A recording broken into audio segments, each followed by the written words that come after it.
रहमान रहीम। दोस्तों, इंसानी ज़िंदगी मुख्तलिफ़ मामलात और मसाइल से मुरत्तब है। हमारे रवैये दूसरे इंसानों पे बहुत ज़्यादा असरअंदाज होते हैं, ना सिर्फ दूसरों की ज़िंदगी पर बल्कि हमारी अपनी ज़िंदगी, हमारे मामलात भी इससे मुरत्तब होते हैं। इसमें इंसानी रवैयों में सबसे ज़्यादा जो चीज़ काउंट करती है वो है बात करते वक्त, मामलात तय करते वक्त लफ्ज़ों का इंतखाब। लफ्ज़ों का इंतखाब जो है ये किस तरह किया जाए, इस मौजू पे हमारे एक दोस्त ने हमें एक व्हाट्सएप किया है। आपको मालूम है कि ये दुनिया इस वक्त सोशल मीडिया की दुनिया कहलाती है।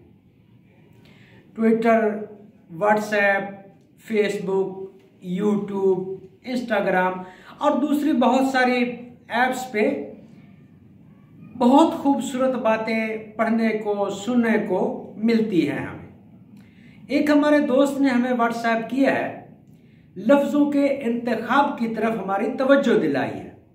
मैंने मुनासिब समझा कि आपसे वो मैं शेयर करूं कि भी मुनासिब लफ्ज़ों का इंतखाब जो है अगर मुख्तलिफ मौक़े पे इस्तेमाल किया जाए तो हमारी ज़िंदगी के बहुत सारे मामलात हल हो सकते हैं, हम मसाइल से बच सकते हैं।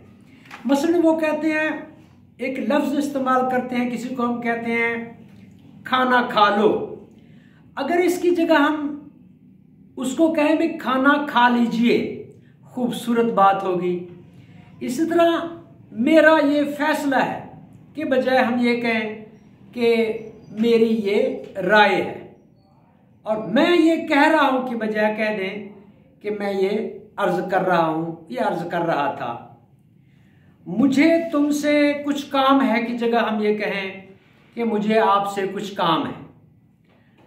इसी तरह आपको थोड़ी जहमत देनी है, ये यानी मुझे तुमसे कुछ काम है कि बजाय ये लफ्ज़ इस्तेमाल कर लें हम कि आपको थोड़ी जहमत देनी है, ये मुनासिब लफ्ज़ होगा।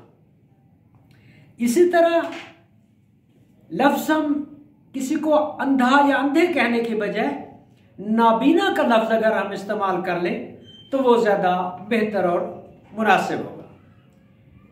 क्यों आए हो की बजाय हम कह दें कैसे तशरीफ़ लाए हैं आप।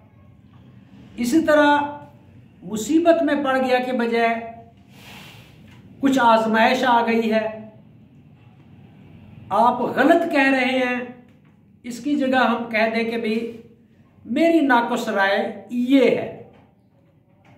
और इसी तरह आप मेरी बात नहीं समझे की जगह हम कहें शायद आप मेरा मतलब सही तरह से फॉलो नहीं कर सके। इस तरह के ये अल्फाज इस्तेमाल, लफ्ज़ों का इंतखाब जो है ये अगर बेहतर और उम्दा अंदाज में किया जाए तो हमारी ज़िंदगी के बहुत सारे मामलात जो है वो हल हो सकते हैं, तय हो सकते हैं। काफ़ी अरसा पहले की बात है, मेरे एक ऑफिसर ने मुझे कहा कि आपके फलां स्कूलों में का ये किड्स रूम या जिनको आप इसी रूम कहते हैं वो बना हुआ है। कुछ स्कूलों के उन्होंने नाम लिए। मैंने कहा जी कुछ दिन हो गए, मैं विजिट नहीं कर सका, मैं मालूमात करके बताता हूँ आपको। मैंने फ़ोन किया, वहाँ के हेड टीचर ने मुझे कहा कि जी हमने इसी रूम या किड्स रूम बना लिया है। कुर्ब जवार के इलाके में वो हमारे ऑफिसर विजिट कर रहे थे। वो जब उस स्कूल में गए तो वहाँ पे वो किड्स रूम या इसी रूम एस्टेब्लिश नहीं हुआ था। मुझे उन्होंने फ़ोन किया, नाराज़गी का इजहार किया, बात सही थी, लेकिन साथ ही उन्होंने लफ्ज़ इस्तेमाल किया, सईद शहीन तुमने मुझसे झूठ बोला है। अब ये उनका लफ्ज़ इस्तेमाल करना कि भाई मैंने झूठ बोला है, मुझे नागवार गुजरा। अगरचे वो अपनी जगह पे एक लिहाज से सच्चे थे। खैर बात आई गई हो गई। जो मामला हुआ, बाद में मैंने उस हेड टीचर साहब से ये बात की। उन्होंने कहा जी हमने सामान लेके रखा हुआ था, तो हम ये सोच रहे थे कि भाई कल तक हम इसको बना लेंगे, तो मैंने आपको ये कह दिया कि भाई हाँ हमने बना लिया है। खैर ये एक अलहदा बात है। मुझे कहने का मकसद, ये बात करने का मकसद सिर्फ ये था कि लफ्ज़ों का इंतखाब जो है वो दूसरे के मिजाज पर, दूसरे की तबीयत पर ऐसा हो उसे नागवार ना गुजरे। तो बस यही आपसे इस तवज्जो दिलाने मकसूद थी।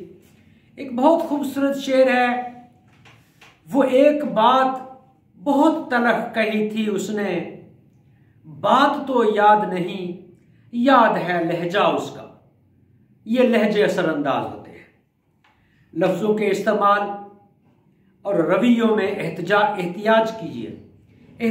कीजिए, या फिर अपने कहे का मान रखिए।